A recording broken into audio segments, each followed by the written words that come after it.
আসসালামু আলাইকুম, welcome back to my new blog থেকে বলছি। আজকে আমরা যাচ্ছি ডাক্তারের কাছে জিহাদকে নিয়ে। জিহাদের যে কথাগুলো একটু আটকা যায় সেজন্য আমি খোঁজ খবর নিয়ে আসছিলাম। আগের থেকেই আমি যে ডাক্তার দেখাইছিলাম সে ওখানে খোঁজ নিয়ে আসছিলাম যে এখানে কি বাচ্চাদের যে কথা আটকা যায় ও ডাক্তার দেখানো যায় কি না। তো বলছে হ্যাঁ, শিশু বিকাশে দেখানো হয়। এই যে আমি এখন ঢুকে গেলাম, সিরিয়ালে আসি।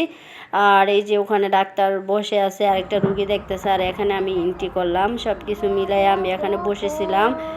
আর তারপরে জিহাদ এতটাই দুষ্টামি করতেছে। এই যে এখন ডাক্তার বলছে যে ওরে বেশি বেশি করে ওর সাথে কথা বলতে হবে। আর তেমন কিছু একটা লিখে নেয়, ভিটামিন একটা সিরাপ লিখছে।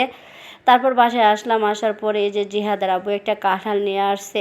এত তো ভালো, এত মিষ্টি, মানে এত চাউলাও না, এত মানে নরমও না, একদম মিডিয়াম, একদম মনের মতন গ্রান মিষ্টি সব কিছু মিলাইয়া। মানে এই বছর আমি এরকম এত মজার কাঁঠাল আমি খাই নাই। এবার অনেক বেশি কাঁঠাল খাইছি, এবারের মতো কাঁঠাল কোনো সময় খাই না। আর এই যে আজকের কাঁঠালটা মানে এতটাই ভালো ছিল।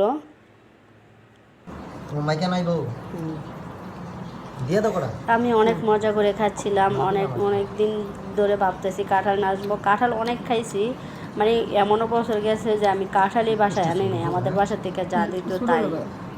তারপরে এই যে অবস্থা, এই যে আমাদের শপিং রেগুলার করার বিভিন্ন কারণে আমি মার্কেটে যেতে পারি নাই। আমার রেগুলার যে কাপড় পরার ওই কাপড়গুলো আমার মানে ছিল না যে তা না, আমার অনেক থ্রি পিস আছে, কিন্তু আমি থ্রি পিস শুধু শ্বশুর বাড়িতে গেলে বা কোথাও বেড়াইতে গেলে পরি। আর বাসায় আমি কন্টিনিউ পরার জন্য আমি থ্রি পিস পরতে পারি না। আমার মানে মনে হয় যে এই দিকটা মানে টাইট লাগে, এই দিকটা টাইট লাগে। আগে পরছি আমি যখন মানে স্কুল লাইফে পড়াশোনা করতাম তখন পরতাম, কিন্তু কলেজে ওঠার পর থেকে আমি এইগুলো পরি।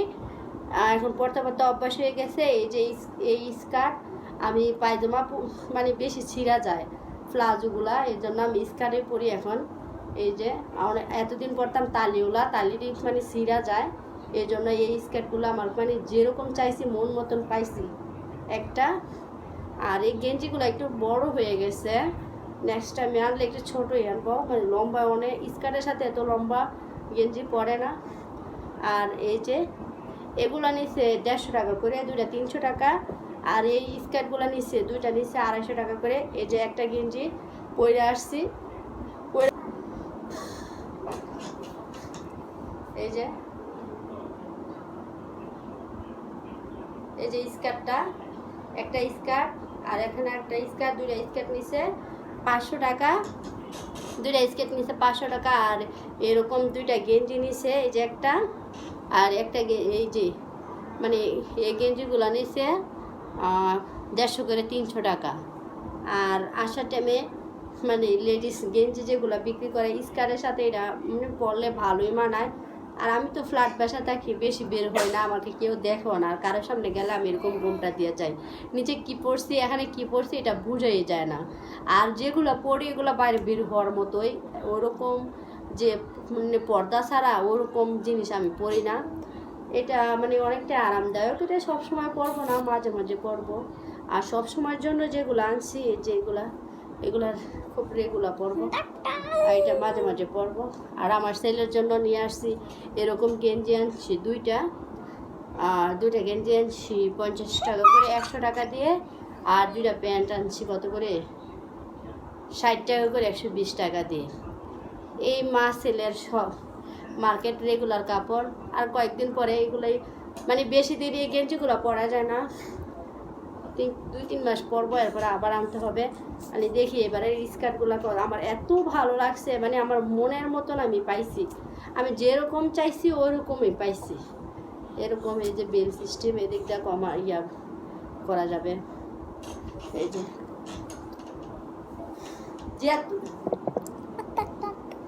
এই যে একটা মোটামুটি ভালো। আর যদি প্লাজো পরি না, আমার কি হয় মানে বসলেই ছিঁড়া যায়, মানে মনে 1 সপ্তাহ পরতে পারি না এর আগে যেগুলো আনছি। এই অবস্থা। ডাক্তার দেখানোর পর আলহামদুলিল্লাহ, আল্লাহর কাছে হাজার হাজার শুকরিয়া, আমার কোনো মেজর কোনো প্রবলেম ধরা পড়ে নাই। আমার শুধু মানে শরীর দুর্বলতা আর এই যে ঘন ঘন যে পায়খানা হয় এটার জন্য ওষুধ দিছে। 7-8টা টেস্ট করছি, আল্লাহর রহমতে একটাও রিপোর্ট খারাপ আসে নাই।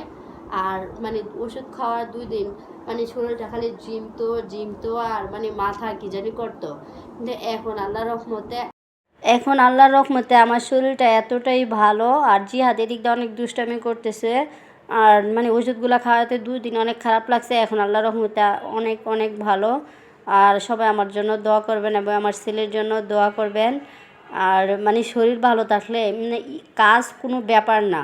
আর শরীর যদি ভালো না থাকে মনে হয় যে খাবারটা খাইতেও ইচ্ছা করে না। যে কেউ যদি খাবারটাও খাওয়াই দিত কাজ করবে দূরের কথা, মানে এতটাই খারাপ লাগছে। মানে আমার এত ভালো লাগে, মানে এখন শরীরটা, আপনারা সবাই দোয়া করেন আমার শরীরটা যেরকম থাকে। আর বেশি কিছু বলতে চাই না, নেক্সট কোনো ভিডিও নিয়ে আপনাদের সামনে আমি চলে আসব। আর সবাই ভালো থাকবেন। আজকের ভিডিওটা খুব মনোযোগ সহকারে দেখবেন, একটা লাইক কমেন্ট শেয়ার করে দিবেন। আসলে টাকা পয়সা লাগে না লাইক কমেন্ট শেয়ার করতে, আপনাদের সহযোগিতা ছাড়া আমি সামনে আগাইতে পারবো না। সবাই একটু দোয়া করবেন বেশি বেশি করে, আর একটু ফ্রিতে এটা কিন্তু লাইক করতে এবং কি কমেন্টস করতে।